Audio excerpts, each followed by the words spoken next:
Saudi Arabia itu termasuk negara yang anti kritik. Jangan coba-coba kritik. Ketika dikritik, salah satu penulis buku namanya Syekh Abdullah Al-Arifi, ini yang buku yang saya bawa hari ini, itu ditangkap Bapak Ibu gara-gara kritik pemerintah.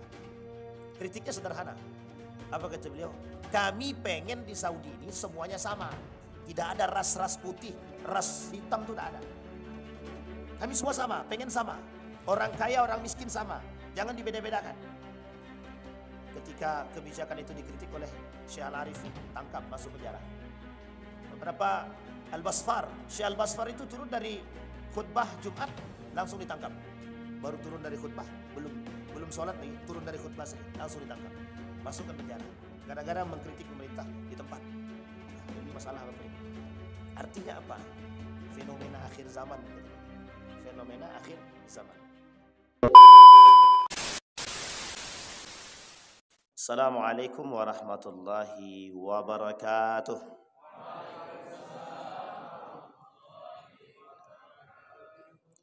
Alhamdulillahi rabbil alamin. Alhamdulillahilladzi hadana lihadza wa ma kunna linahtadiya laula an hadana Allah. Asyhadu an la ilaha illallah wahdahu la syarikalah wa asyhadu anna Muhammadan abduhu wa rasuluh la nabiyya ba'd. Allahumma salli wa sallim wa barik ala hadzal nabiyil karim. Allahumma salli ala Muhammad wa ala ali Muhammad fil alamin innaka Hamidum Majid. Ya ayyuhan nasu ittaqu rabbakumul ladzi khalaqakum min nafsin wahidah wa khalaqa minha zawjaha wa batha minhuma rijalan katsiran wa nisaa'a wattaqullaha alladzi tasaaluna bihi wal arham innallaha kana 'alaikum raqiba. Wa qala Allah ta'ala ya ayyuhalladzina amanu taqullaha wa qulu qawlan sadida yuslih lakum a'malakum wa yaghfir lakum dhunubakum wa man yuti'illaha wa rasulahu faqad faza fawzan azima. Puji syukur kehadirat Allah dengan mengucapkan alhamdulillahirabbil alamin. Berselawat kepada Nabi dengan mengucapkan Allahumma salli ala Muhammad wa ala ali Muhammad fil alamin innaka Hamidum Majid. Baik Bapak Ibu sekalian yang berbahagia, di pagi hari ini mudah-mudahan Allah limpahkan rahmat dan karunia-Nya kepada kita semua. Allah jadikan rumah tangga kita sakinah, mawaddah, warahmah. Allah jadikan anak-anak kita saleh dan solehah. Allah istiqomahkan kita dalam kebaikan dan ketaatan kepada Allah. Amin ya rabbal alamin. Baik Bapak Ibu sekalian yang berbahagia, judulnya ngeri-ngeri sedap, akhir zaman. Wajahnya dah mulai tegang-tegang semua. Agak takut mati, tak apa tak tahulah. Bapak Ibu, ada yang takut mati di sini? Bapak-bapak ada yang takut mati? Ini diam semua, tetap mau jawab. Apa takut mati? Ibu-ibu takut mati tak? Takut Bu? Kalau langsung mati? Takut mati tapi tiba-tiba mati dia. Nabi bilang dalam hadisnya begini, ini hadisnya sahih. Kata Nabi, kelak di akhir zaman itu umat muslim itu banyak sekali. Seperti buih di lautan. Saking banyaknya umat muslim itu. Tapi jumlah umat muslim yang banyak itu membuat umat muslim justru lebih lemah daripada mereka yang sedikit. Dalam Al-Quran Allah sebut begini dalam ayat, kam min fi'atin qalilatin ghalabat fi'atan katsirah. Ini merujuk kepada sejarah. Ketika perang Badar 1, 2, 3 itu jumlah umat muslim sedikit. Ketika perang Uhud jumlah umat mukmin sedikit. Tapi menang semua, menang, berani, gagah. Hari ini umat muslim di Indonesia itu terbesar di dunia. Terbesar di dunia. Tapi kemampuan umat muslim dan kekuatannya lemah, sangat lemah. Sehingga Nabi menyampaikan di dalam hadis tersebut, kaghusa is-sail. Saking ramenya umat muslim itu seperti buih di lautan, kata dia. Walakinnakum dhaif, kata dia. Tapi kalian kok lemah, kata dia. Kata Nabi. Nabi bilang begitu. Jumlah kalian banyak tapi kalian lemah. Penyakitnya cuma satu, kata dia. Penyakitnya wahan, kata dia. Cinta dunia. dan takut mati. Ini bahasanya bahasa umum. Cinta dunia, takut mati. Pertanyaannya adalah, Bapak Ibu cinta dunia atau tidak? Mesti tidak mau jawab deh. Ibu-ibu cinta dunia atau tidak? Oh iya, berarti kalau jawabnya iya berarti sesuai dengan apa yang dikatakan Nabi. Kalau jawabnya tidak, Ustaz, ya tak sesuai. Kalau cuma 1, 2, 3 mungkin. Nabi kata begitu. Di dalam tanda-tanda datangnya hari kiamat kecil itu, lahirnya Nabi itu tanda pertama. Dalam kitab Al-Armageddon atau Nihayatul Alam Syekh Al-Arifi misalkan, atau Syekh Mutawalli Sya'rawi mengatakan dalam Asratus Sa'ah As-Sughra, tanda-tanda datangnya hari kiamat kecil itu, lahirnya Nabi itu tanda kiamat. Lahirnya baginda Nabi Muhammad SAW tanda kiamat. Wafatnya Nabi tanda kiamat. Ini belum fenomena, baru tanda. Sekarang Bapak Ibu, hampir di beberapa negara itu ulama-ulamanya berbicara tentang hal yang serupa. Yaman, Syekh Abdullah Mustafa Masyhur. Di Saudi Arabia itu berbicara tentang itu. Nihayatul Alam Syekh Muhammad Abdullah Al-Arifi masuk penjara gara-gara membicarakan tentang hal demikian. Syekh Mutawalli Sya'rawi Malaysia berbicara tentang hal yang serupa. Kenapa? Apa masalah kok hari ini orang berbicara tentang fenomena akhir zaman? Apa masalahnya? Terlalu jauhnya umat manusia dari ajaran agama. Terlalu jauhnya manusia melenceng dan keluar daripada nilai-nilai keagamaan. Sehingga kata Nabi dalam hadis tersebut, banyak manusia kelak di akhir zaman itu cinta dunia dan takut mati. Kenapa kok cinta terhadap dunia? Kenapa kok takut mati? Kata Syekh Mustafa Masyhur, kenapa dulu orang tak ada membahas hadis-hadis tentang akhir zaman? Karena waktu itu orang-orang soleh masih banyak. Sangat banyak sekali. Orang soleh yang garisnya lurus. Dia banyak orang soleh tapi garisnya tidak lurus itu banyak. Yang tidak lurus. Dan itu Nabi yang bilang. Di dalam hadis-hadis Nabi nanti di hadis-hadis fitan itu. 230 lebih hadis berbicara tentang fenomena akhir zaman. Termasuk salah satunya tentang zina, khamar, kecurangan, korupsi. Itu semua Nabi sebutkan. Hadisnya sahih semua. Pertanyaannya adalah, begitukah kelak keadaannya? Itu yang harus kita pelajari. Sehingga Bapak Ibu sekalian yang berbahagia, kata Syekh Al-Arifi, penting untuk memahami hadis-hadis akhir zaman itu.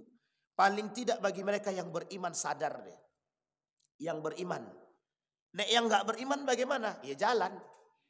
Yang menyebabkan yang melakukan atau mereka pelaku terhadap hadis-hadis tersebut siapa? Yang melakukan apa yang dikatakan oleh Nabi, mereka yang tak beriman. Mereka yang tidak beriman. Kita ambil contoh. Ada hadis Nabi mengatakan begini. Kata Nabi, la taqumus sa'ah hatta tazhar sab'ina kazzaban. Tak akan terjadi hari kiamat sampai terjadi kalian akan melihat 70 para pendusta. Sekarang saya tanya Bapak Ibu, para pendusta hari ini 70 atau lebih?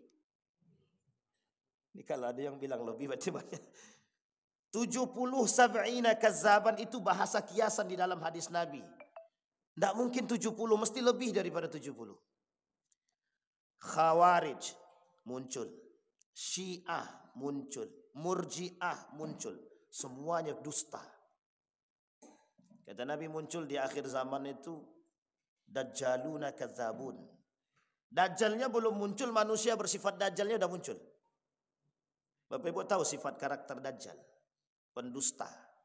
Tapi kalau ada kawannya berdusta jangan bilang Dajjal lah. Oh pendusta, kau ni Dajjal kau ni. Jangan.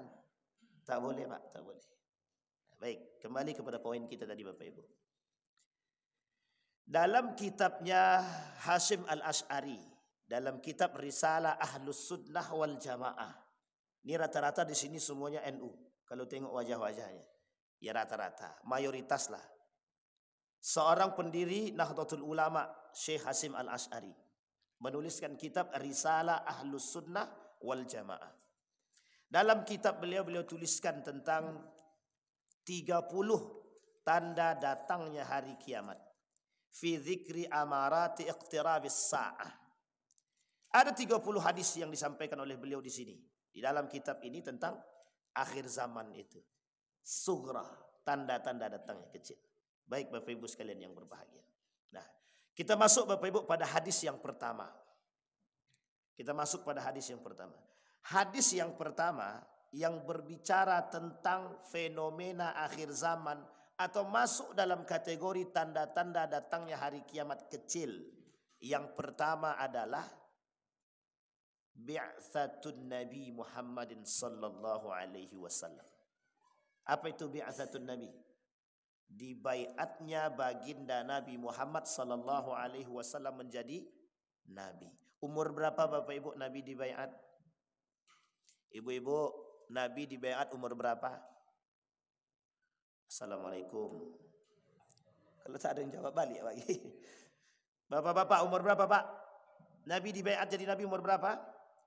Kalau sudah sering datang ke Mekah tapi masih tak tahu Nabi dibaiat berapa, itu besok balik lagi ke Mekah balik. Balik ke Madinah. Umur 40 Nabi dibaiat jadi Nabi. Ketika Nabi dibaiat jadi Nabi, itu tanda datangnya hari kiamat yang pertama. Tanda datangnya hari kiamat yang pertama, tanda-tanda kecil yang pertama. Tanda datangnya hari kiamat yang kedua, Fathu Makkah. Bapak Ibu tahu Fathu Makkah? Pembebasan kota. Ayatnya yang dibacakan oleh Qari'ah tadi. Inna fatahna laka fathan mubin. Ketika Allah memberikan kekuasaan kepada Nabi, kekuatan. Satu-satunya perperangan di muka bumi ini yang pertama sekali, perperangan tanpa pertumpahan darah. Ketika penaklukan kota Mekah. Ini sejarahnya panjang Bapak Ibu. Sejarahnya panjang. Kata Syekh Safiur Rahman Al-Mubarakfuri, saking rindunya Nabi dengan Makkah, ketika Nabi hijrah ke Madinah, Madinah itu Yasrib. Sampai Nabi ke Yasrib 13 tahun di sana, saking lamanya Nabi di sana, kerinduan untuk balik ke Mekah itu ada. Rindu ingin melihat Ka'bah itu. Tapi karena kondisi tidak memungkinkan, ditahan. Sehingga kemudian turun perintah dari Allah untuk melakukan penaklukan kota Mekah. Yang ketika itu Abu Sufyan masuk ke dalam Islam. Abu Sufyan masuk Islam. Anaknya Muawiyah ibn Abi Sufyan sudah duluan masuk Islam. Terkenal sebagai panglima.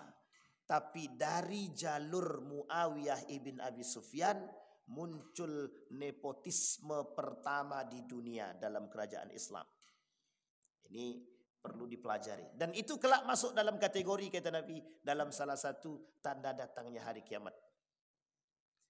Nepotisme, kecurangan, kehancuran, diktator, kepemimpinan yang diktator, kepemimpinan yang zalim itu dimulai pada masa Muawiyah ibn Abi Sufyan. Dan dilanjutkan oleh anaknya Yazid ibn Muawiyah. Pada masa Muawiyah ibn Abi Sufyan dengan Ali bin Abi Thalib muncul 3 kelompok sekaligus yang sampai hari ini masih ada. Satu Khawarij, yang kedua Syiah, yang ketiga Murji'ah. Ketiga-tiga ini hari ini memegang dunia.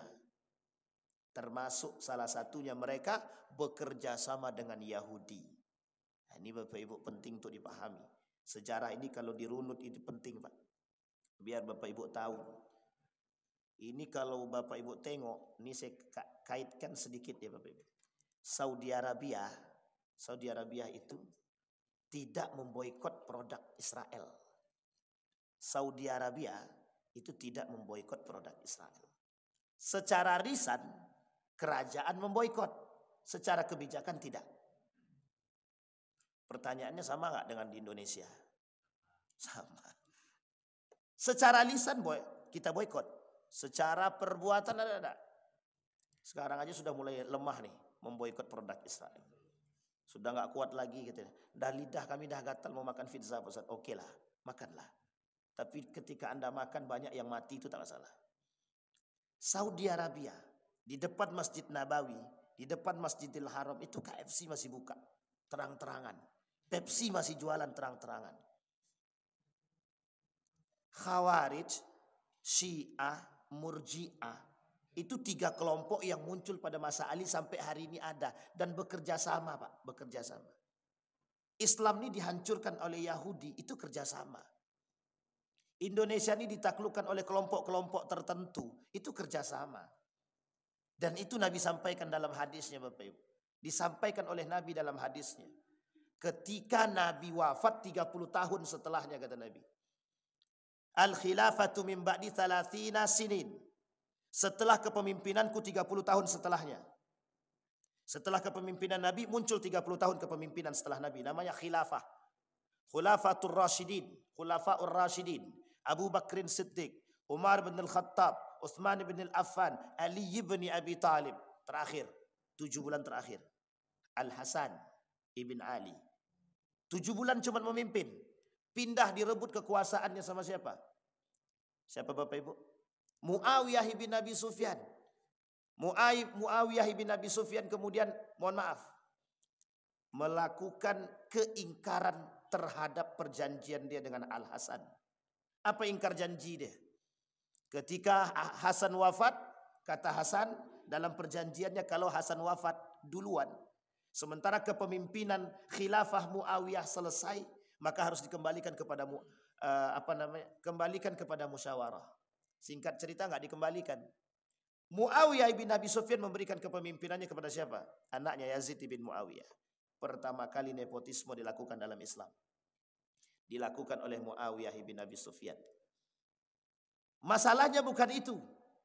Kepemimpinan yang dibangun oleh Muawiyah bin Abi Sufyan, sepakat ulama-ulama Syam Damaskus tentang anak daripada Muawiyah bin Abi Sufyan, Yazid bin Muawiyah. Munafik, fasik. Ini sejarah, Bapak Ibu.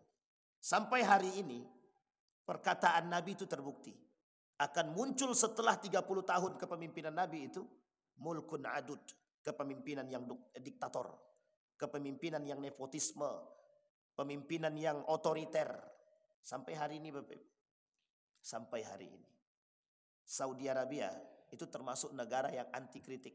Jangan coba-coba kritik, Bapak Ibu. Ketika dikritik, salah satu penulis buku namanya Syekh Abdullah Al-Arifi. Ini yang buku yang saya bawa hari ini. Itu ditangkap, Bapak Ibu, gara-gara kritik pemerintah. Kritiknya sederhana. Apa kata beliau? Kami pengen di Saudi ini semuanya sama. Tidak ada ras-ras putih, ras hitam itu tidak ada. Kami semua sama, pengen sama. Orang kaya, orang miskin sama. Jangan dibeda-bedakan. Ketika kebijakan itu dikritik oleh Syekh Al-Arifi, tangkap, masuk penjara. Beberapa Al-Basfar, Syekh Al-Basfar itu turun dari khutbah Jumat langsung ditangkap. Baru turun dari khutbah, belum sholat lagi, turun dari khutbah saja langsung ditangkap. Masukkan penjara.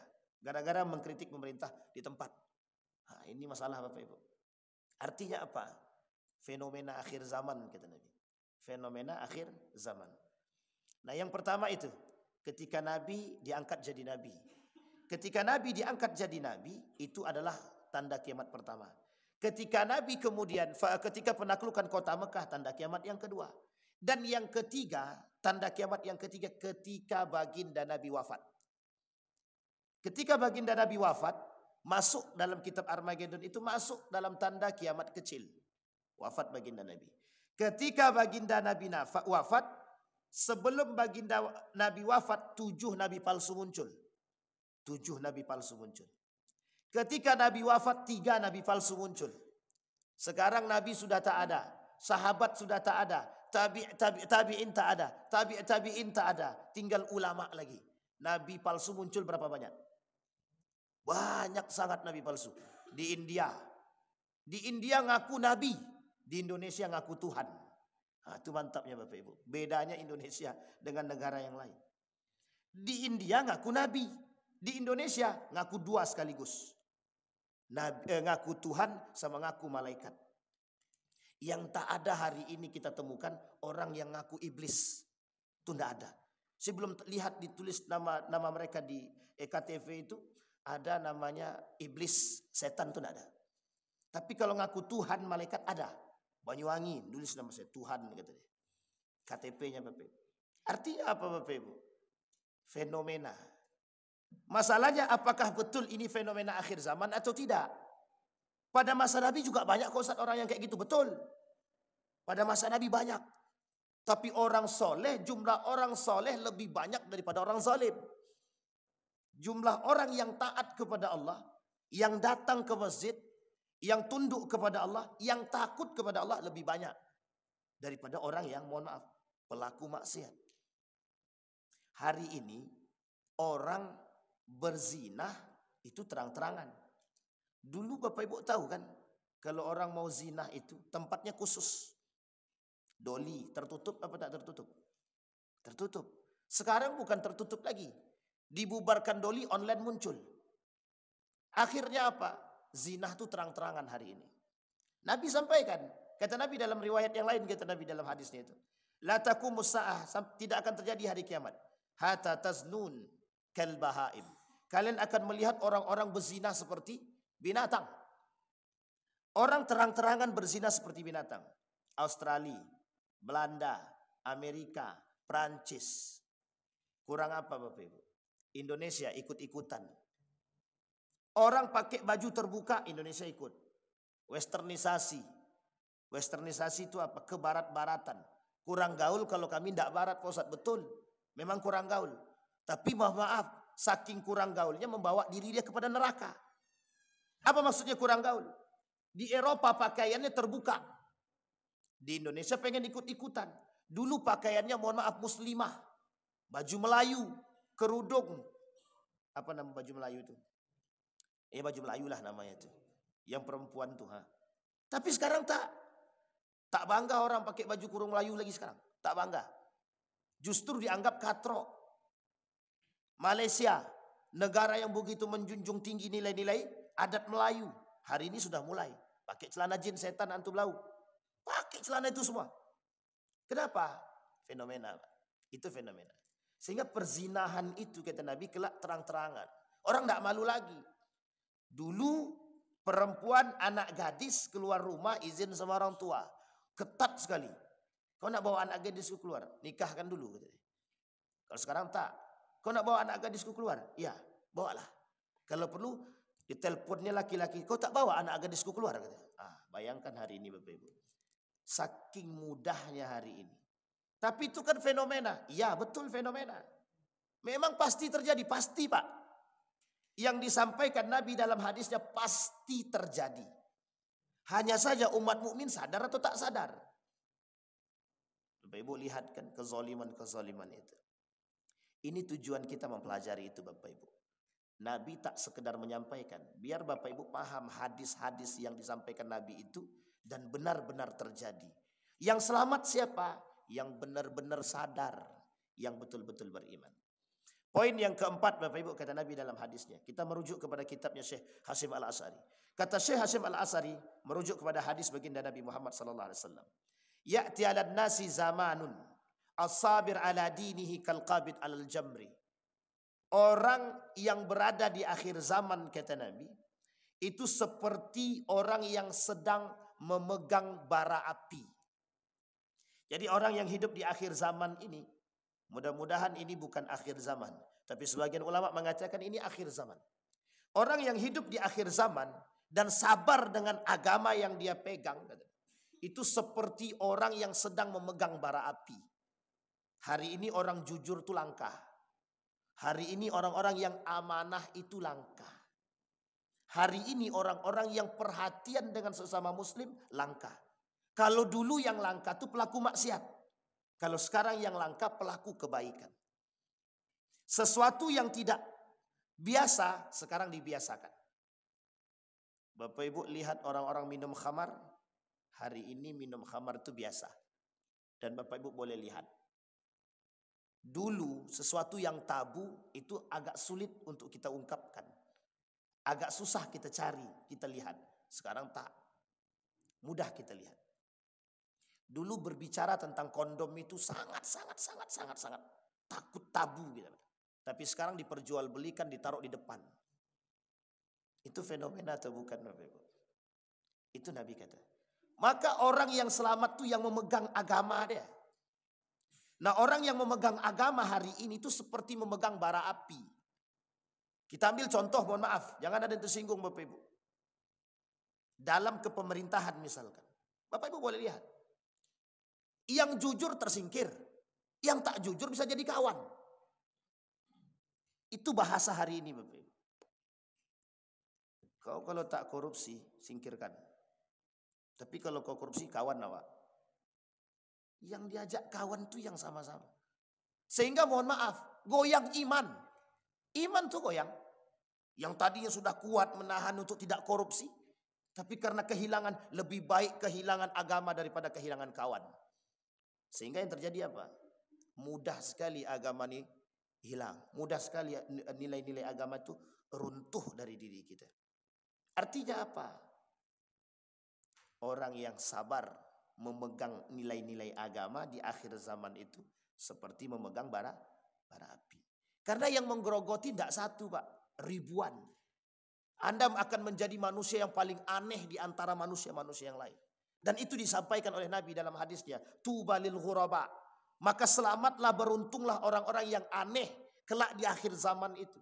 Siapa yang aneh? Yang memegang nilai-nilai agama.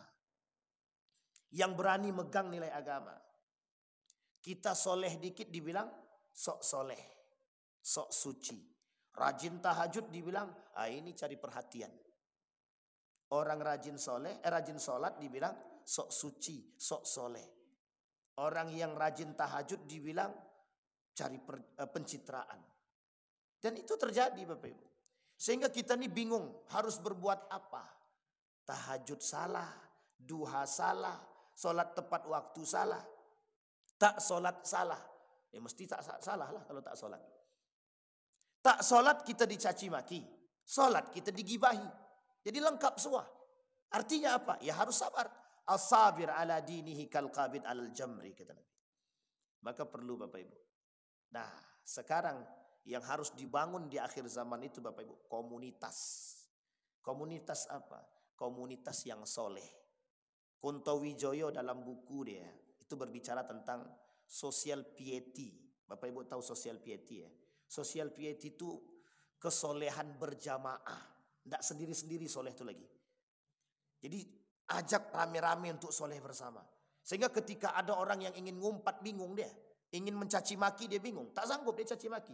Karena apa? Soleh berjamaah. Sedekah bareng-bareng. Sholat duha bareng-bareng. Meskipun tidak jamaah. Sholat tahajud bareng-bareng. Ada gerakan tahajud berjamaah. Sholat subuh berjamaah dan lain sebagainya. Itu hal biasa. Karena apa? Karena kita butuh itu Bapak Ibu. Di akhir zaman kita butuh itu. Karena kalau kita berdiri sendiri, kalau iman kita tak kuat, kita goyang. Kita yang goyang.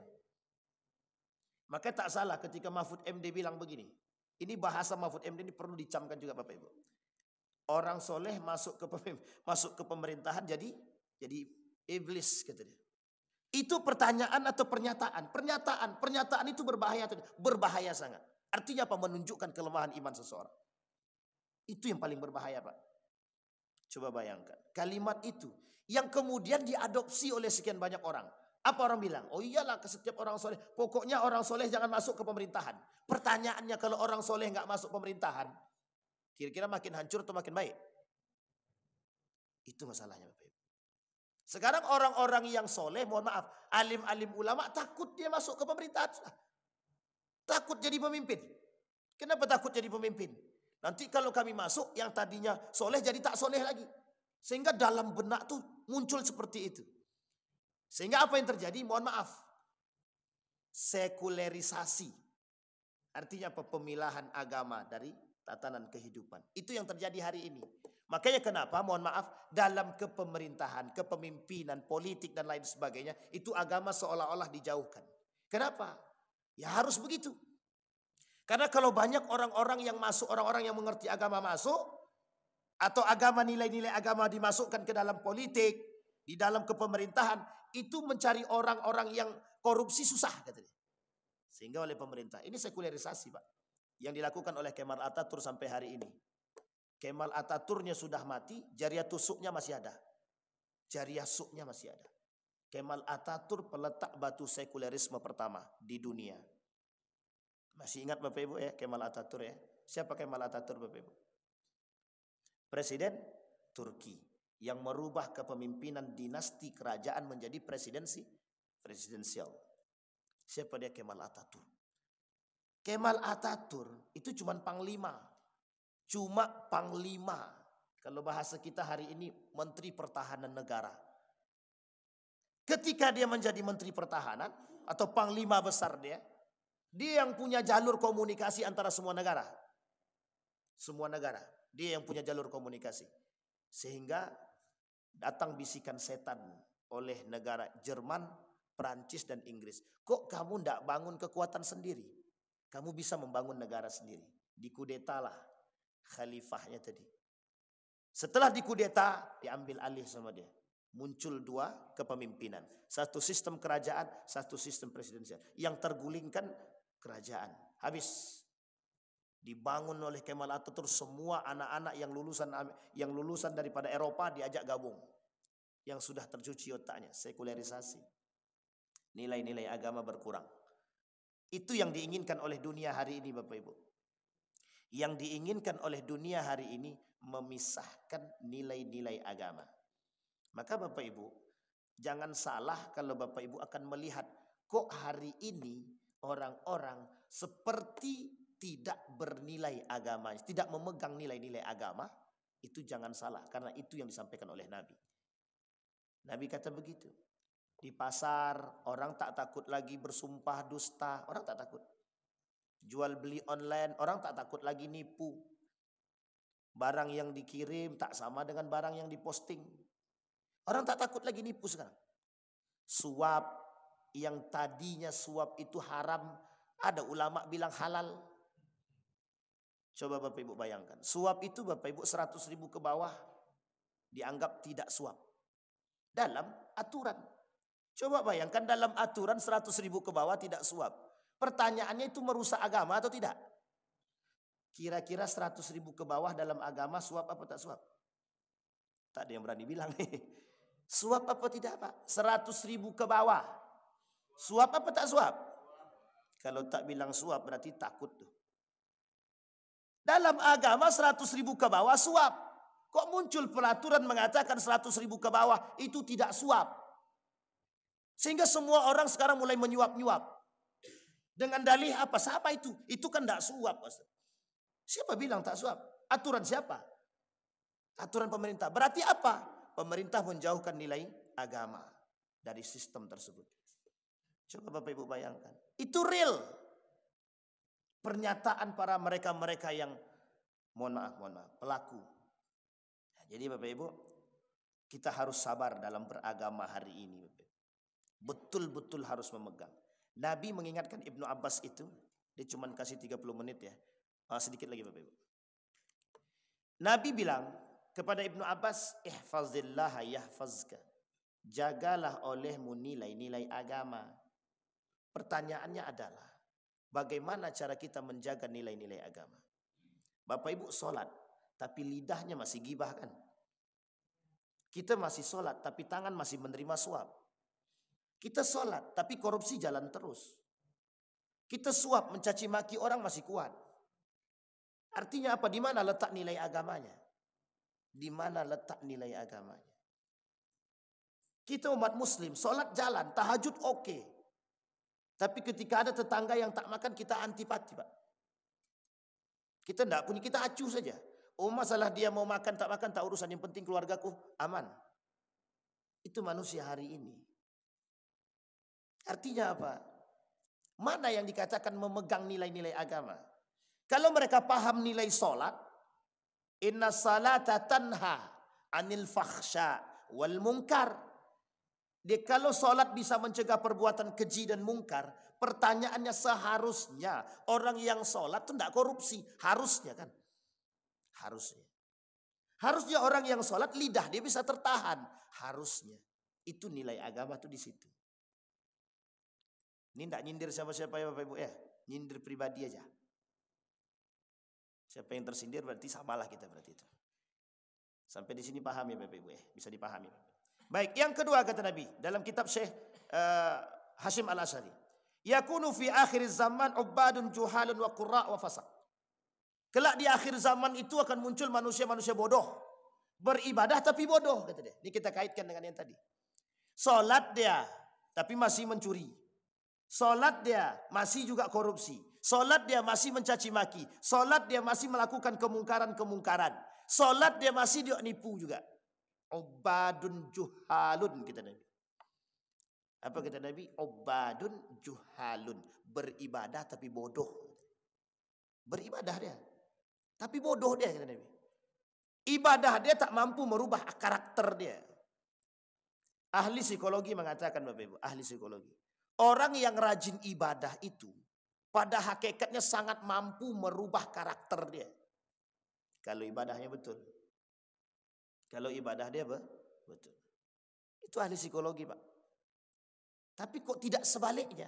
Itu yang menjadi pertanyaan kita hari ini. Sampai di sini bisa dipahami, Bapak Ibu? Baik. Kemudian kata Nabi, wa qurra fasaqah. Nah, ini berat nih ngomongnya nih, Bapak Ibu. Qurra itu orang yang ahli Al-Quran tapi fasik. Yazid ibn Muawiyah itu terkenal, Pak. Kurang baik apa dia? Sangat baik secara baca Qurannya. Khawarij itu lebih fasih baca Qurannya daripada Bapak Ibu semua. Khawarij itu hafal Quran 30 juz. Hafalan dia lebih baik daripada kita. Itu Khawarij, Pak. Bacaan dia lebih fasih daripada kita. Jangan tanya tentang ibadah dia, tentang sholat dia, tentang puasa dia. Jauh lebih baik daripada kita. Tapi pertanyaannya masuk surga apa neraka? Nabi kata kelak di akhir zaman penghuni-penghuni neraka itu salah satunya orang-orang yang baik ibadah dia tapi tergelincir dia, kata Nabi. Siapa dia? Khawarij. Orang Khawarij itu. Qurra fasaqah. Kata Nabi, orang-orang yang qurra tapi fasik. Mengerti ilmu Al-Quran tapi fasik dia. Fasik itu apa? Tahu dia kebenaran tapi tak jalankan. Sama. Ada orang yang rajin sholat, tahu dia suap itu haram tapi dia terima, dia lakukan. Rajin dia sholat. Tapi tahu dia bahwa suap itu adalah sebuah kemungkaran tapi dia lakukan. Itu namanya fasik. Tapi kalau dia katakan, oh suap itu tidak haram, nah, itu sudah mengingkari namanya. Itu udah munafik namanya. Munafik. Orang yang mengingkari syariat itu namanya munafik. Sampai di sini bisa dipahami, Bapak Ibu? Baik. Sudah 30 menit. Ada pertanyaan, Bapak Ibu? Silahkan. Tidak ada, alhamdulillah. Ada pertanyaan, Bapak Ibu? Ini baru sampai hadis nomor 2. Kalau ada pertanyaan silahkan. Kami tidak berani nanya nih, Ustaz. Ini akhir zaman ini susah nih. Ini takut datang akhir zaman atau gimana? Jangan sampai takut mati, Bapak Ibu. Akhir zaman, hari kiamat itu pasti datang. Kiamat itu pasti datang. Yang menjadi masalah hari ini adalah kita siap atau tidak siap dengan kedatangan hari kiamat. Kiamat pasti datang dengan segala macam bentuk dia. Tapi kalau melihat hari ini, oh kiamat masih lama, Pak Ustaz. Betul. Masih banyak orang datang ke masjid, betul. Tapi fenomena-fenomena kiamat itu mungkin. Tapi kita tak tahu itu kuasa ilahi. Kuasa ilahi. Mungkin bisa jadi banyak hari ini orang yang sholat. Tapi sholat mereka seperti yang dikatakan Nabi. Yadkhulunal masajid wala yusalli fihi bal yatabaha. Ada orang masuk ke dalam masjid tapi tidak sholat. Cuman membangga-banggakan diri saja. Orang yang bermegah-megahan saja. Masuk ke dalam masjid sombong. Masuk ke dalam masjid angkuh. Masuk ke dalam masjid cuma untuk membanggakan diri dia. Untuk bermegah-megahan saja, kata Nabi. Mereka tidak sholat. Sholat mereka cuma main-main. Wa idza qamu ila salati qamu kusala. Kata Allah. Siapa mereka? Munafik. Baik Bapak Ibu sekalian yang berbahagia. Sudah 30 menit lebih Bapak Ibu. Ada pertanyaan? Kalau tidak ada, kita tutup, Bang. Nah, iya kata Bang. Cepat jawab Abang. Cepatlah tutup, lebih bahaya nih. Gitu. Inilah bahasan akhir zaman. Maka Bapak Ibu sebelum saya tutup Bapak Ibu. Ini entah kebetulan apa tidak saya nggak tahu juga. Ketika kami ke Malaysia, di beberapa radio itu pembicaraannya sama. Tentang permasalahan akhir zaman. Tanda-tanda hari kiamat. Meskipun kecil. Ketika kami sampai di Qatar, beberapa ulama berbicara tentang hal yang sama. Dan kemarin ketika kami di Saudi, juga sama. Buku yang disodorkan kepada kami adalah judul bukunya Nihayatul Alam. Ketika kami naik Teksi, kebetulan teksinya seorang dosen dan hafal Al-Quran 30 juz, dan beliau bercerita panjang lebar tentang Saudi Arabia. Yang beliau sampaikan adalah tanda-tanda datangnya hari kiamat. Artinya apa? Dulu ulama tidak berbicara tentang ini. Makanya dulu ulama mengecam untuk orang-orang yang berbicara tentang hari kiamat. Hadis-hadis fitan itu. Tapi hari ini ulama mulai kembali membicarakan hal demikian. Agar orang-orang beriman kembali kepada keimanan yang benar. Agar orang-orang muslim itu sadar bahwa apa yang dikatakan oleh Nabi pasti terjadi. Kalau Nabi kata, kelak di akhir zaman akan muncul orang-orang pezina seperti binatang, itu akan bermunculan orang-orang yang berzina seperti binatang. Kelak di akhir zaman, kata Nabi, akan muncul manusia-manusia munafik, kata Nabi. Isi manusia di akhir zaman, kata Nabi, itu adalah manusia munafik. Apa yang dikatakan Nabi pasti terjadi. Hanya saja hari ini Bapak Ibu, yang perlu kita persiapkan adalah ku anfusakum wa ahlikum nar. Jaga dirimu dan jaga keluarga. Bapak Ibu mungkin selamat, mungkin. Tapi Bapak Ibu punya anak 20 tahun yang akan datang, Bapak Ibu bisa lihat. Kalau kita masih hidup, mau jadi apa generasi kita? Hari ini anak sekolah bisa saja memukul guru dia. Kalau dulu murid takut dengan guru, kalau hari ini guru takut dengan murid. Itu kebalikan hari ini Bapak. Kalau dulu tangan nih paling sulit untuk mengatakan ini bukan hak saya, tapi hari ini semua orang bisa mengatakan hakmu hakku. Itu hari ini Bapak. Artinya apa? Carut marutnya dunia seperti yang dikatakan oleh Nabi itu mulai terbukti sedikit demi sedikit. Al-sabir ala dinihi kal-qabid alal jamri. Persiapkan iman yang kuat, persiapkan akidah yang kuat sehingga biar tidak goyang. Kalau akidah kita tidak kuat, hancur. Coba Bapak Ibu bayangkan kalau akidah kita tidak kuat. Tukang sihir dikira ustadz. Tukang sihir bisa dikira ulama. Orang yang nelpon Tuhan saja bisa dipanggil alim saleh. Bayangkan banyaknya manusia tertipu. Saking banyaknya manusia tertipu, pengikutnya tidak sedikit. Kalau akidah kita tidak kuat, goyang. Kalau akidah kita tidak kuat, goyang. Kita yang terjerumus. Kalau iman kita tidak kuat, kita yang ikut-ikutan. Apa contohnya kalau iman kita tidak kuat? Kita yang ikut-ikutan.